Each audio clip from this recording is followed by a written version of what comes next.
Une bouteille à la mer. Un mot plus haut que l'autre, un de ces mots qui dépassent la pensée, une conversation qui tourne mal, l'inévitable dispute. Ma vue se trouble alors que des larmes coulent sur mes joues. Je sens le sel sur mes lèvres et le cœur gros. Je renifle bruyamment et m'essuie le visage d'un revers de main. Devant moi, l'étendue de l'océan immense. Le soleil au zénith semble pourtant vouloir me consoler et m'adresse un petit clin d'œil. Soudain, je me rappelle une scène similaire alors que j'étais petite fille. Une escapade en solitaire pour échapper aux foudres de grand-père, exaspéré par ma grosse bêtise, quoique involontaire, le naufrage, puis la noyade de son portefeuille, contenant une bonne partie des économies des vacances.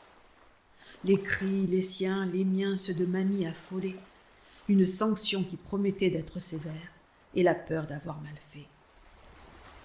J'avais couru me réfugier sur la plage, au milieu de vacanciers insouciants, occupés à se tartiner de crème solaire, pour empêcher le Dieu tout-puissant de rougir leur pâle peau de citadin. Sans que nul ne se soucie de moi, je m'étais frayé un chemin au-dessus des serviettes étendues sur le sable chaud et entre les coins de parasols délaissés. J'avais longé la mer jusqu'à arriver à la jetée, que j'avais gravie lestement et parcourue jusqu'au bout. L'azur et l'horizon zézaillaient devant moi, comme de gros bébés qui tendent leurs bras pour être cajolés. Pas plus haute que 3 pommes, je me sentais petite mère responsable de cette belle harmonie et rêvais de réparer mon erreur au plus vite. Papy m'avait dit une fois que tout en face, c'était l'Amérique, et que là-bas, tout y était plus beau, plus grand. Il avait même rajouté que mon oncle d'Amérique me ramènerait un jour un trésor, si j'étais bien sage. J'ignorais jusque-là que j'avais de la famille en Amérique, mais je me sentais bien pauvre et honteuse d'avoir ruiné les espoirs de mon grand-père et gâché ce qu'il nous restait de vacances. Il me fallait trouver un moyen d'arranger la situation. J'étais assise en tailleur, nez au vent. L'air marin m'enveloppait d'une douceur et fraîcheur agréable, et je récupérais calmement. Mes grands yeux de poupée, brillants et curieux, renvoyaient vers le ciel et la mer, une étendue de bleu aussi puissante que profonde. J'avais la tête suspendue aux nuages blancs de l'été, dont la barbe soyeuse caressait mon jeune visage et tamponnait délicatement les gouttes amères que mon imagination cherchait à diluer. Le sac et le ressac, véritables zénistes des vagues, battaient la mesure dans un bruit de fond doux et réconfortant. Ce paysage marin berçait mes pensées. J'étais convaincue de posséder les pouvoirs d'une magicienne, et j'allais le leur prouver. Puisque maintenant je savais lire et écrire, j'allais mettre à profit mes tout nouveaux talents pour nous sortir de l'impasse dans laquelle nous nous trouvions, peut-être par ma faute, si tant est que mon imprudence me soit imputable. Joueuse et douée pour les nouvelles expériences, je m'étais aventurée sur un terrain glissant qui par chance m'avait épargné, mais hélas pas le portefeuille en maroquin de mon cher grand-père. Il fallait absolument que j'entre en contact avec ce lointain oncle d'Amérique. Lui seul pourrait m'aider. J'avais vu dans un dessin animé chez mes grands-parents un jeune enfant de mon âge appeler au secours en jetant à la mer une bouteille contenant une missive.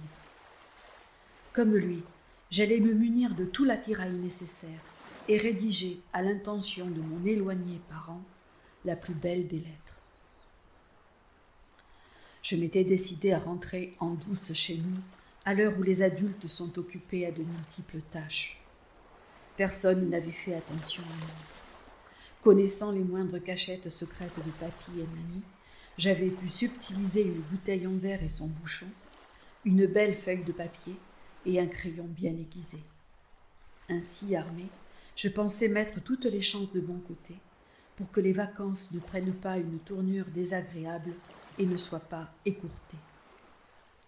Mon matériel sous le bras, sous le soleil ardent de midi, j'avais arpenté une nouvelle fois le long chemin jusqu'à la jetée, où je m'étais installé confortablement, les jambes pendantes au-dessus de la mer. Et de ma plus belle écriture, j'avais écrit: Cher tonton, je suis ta petite nièce de France. Je t'écris parce que j'ai besoin de toi.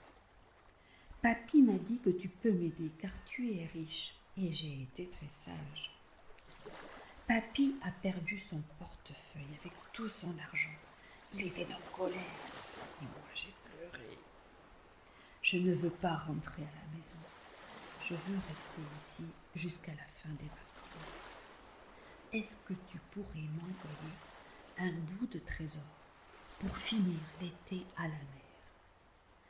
Je te donne mon adresse, 17 rue de la Liberté, chez Papy et Maman. Merci tonton, ta petite nièce française. De petits doigts impatients et fébriles avaient plié en 4, puis roulé délicatement la lettre, avant de l'introduire dans la bouteille que j'avais pris soin de bien refermer. Je me souviens très bien du floc de la bouteille au contact de l'eau, de m'être penché au risque de tomber pour suivre des yeux mon touchant SOS, de l'inattendu et malheureux échouage de ma bouteille contre un cruel rocher tout proche, et du goût du sel, à nouveau, sur mes lèvres. Aujourd'hui, je sais au moins une chose, c'est que les disputes ont quelque chose de bon, si elles vous font revivre de beaux et lointains souvenirs comme celui-ci.